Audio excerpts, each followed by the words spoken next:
400 कोटीची FD केलेली आणि 400 कोटीची जी FD केली ती महापालिकेला व्याज मिळेल त्याच्यासाठी नाही.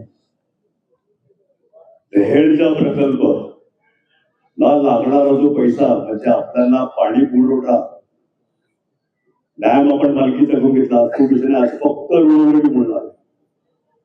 400 कोटीची FD तुटली तर 400 कोटी गेले कुठे? कुठे गेले? FD तुटली कशी काय? ते पाण्यासाठी आपण ठेवलेलं वगैरे मध्ये आता ते मला बोलायला लावून नका हो. लोक बोलायला लागल्यात आता.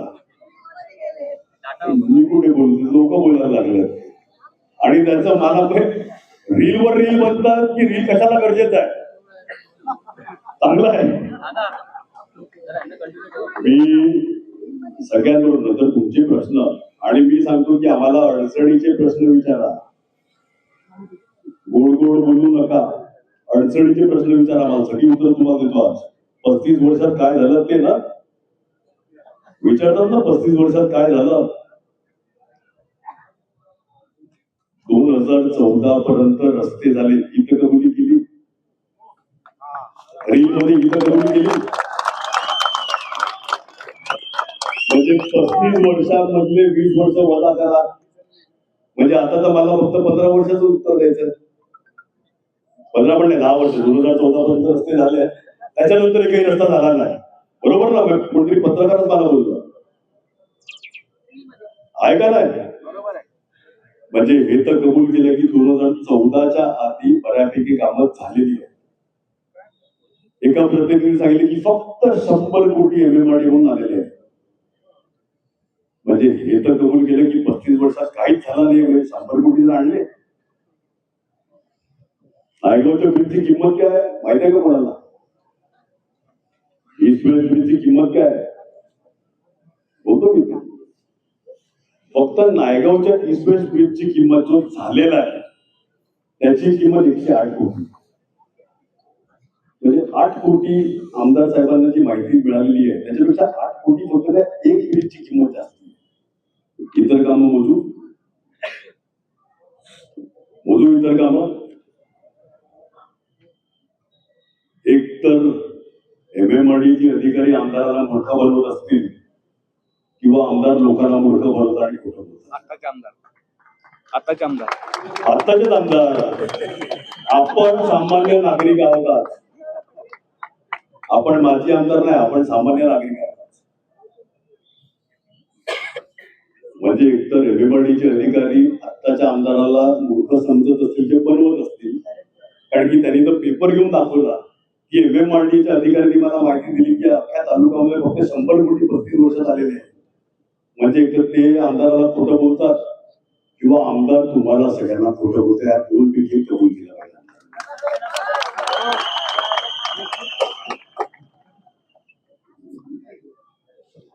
विविध पत्र हे सगळं तुम्हाला मी ज्याला पाहिजे सर्वांना बंच देतो.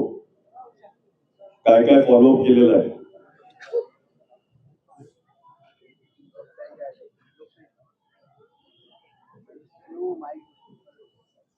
रिंग रूट ह्याच्यात हायलाइट केलेलं आहे. थोडीतरी झूम करा. मुख्यमंत्रीचं नाव दिसतंय का? जरा झूम करा. दिसतंय का मुख्यमंत्री? दुसऱ्या ओळीवर मुख्यमंत्री लिहिलेला दिसतंय का? मुख्यमंत्रीची मीटिंग घेतलेली त्या टायमाचे आमदार राजेश पाटील, नितीश ठाकूर, लोकनेते ईश्वर ठाकूर, माजी महापौर सगळे म्हणजे शेट्टी साहेब असतील, मानकर साहेब असतील, नाईक साहेब असतील, उपमहापौर रुपेश जाधव सारखे असतील आणि काही कार्यकर्ते त्या मीटिंग मध्ये उपलब्ध होते. शासनाचं पत्र आहे, माझं पत्र नाही आहे. हे माझं पत्र नाही, हे शासनाचं पत्र आहे. याच्यात काय उल्लेख केलाय? जी मीटिंग तुम्ही मुख्यमंत्री बरोबर घेतलेली त्या मीटिंग मध्ये डिस्कस झालेली कामं 40 मीटरचा रिंग रोड चा हा विषय आहे. चूक एकच झाली की आम्ही तिकडे रील नाही बनवली. आता असं वाटतं की रील बनवली असती चूक एकच झाली की ह्या मीटिंग मध्ये आम्ही बनवू शकलो नाही किंवा बनवली नाही. कारण की कसं आहे, आम्हाला काम करण्यामध्ये मजा येते, काम करायची आवड आहे, लोकांमध्ये राहायची, लोकांमध्ये अडचणी समजून घ्यायची ही आवड आहे आम्हाला.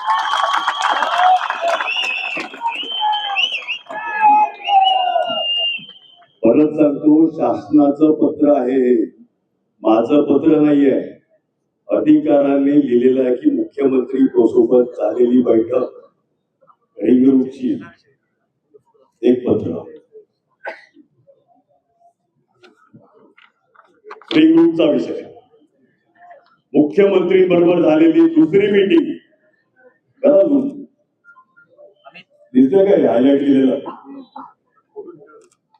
12 ब्रिजेस शहरातले मुख्यमंत्री बरोबर झालेली मीटिंग, दिलेला मुख्यमंत्र्यांनी आदेश की हे 12 ब्रिजेस झाले पाहिजे. माझं पत्र नाहीये हे, डिपार्टमेंट टू डिपार्टमेंटची माहिती मागवली जाते, एस्टिमेट कोण करून देते तर महापालिका करून देते.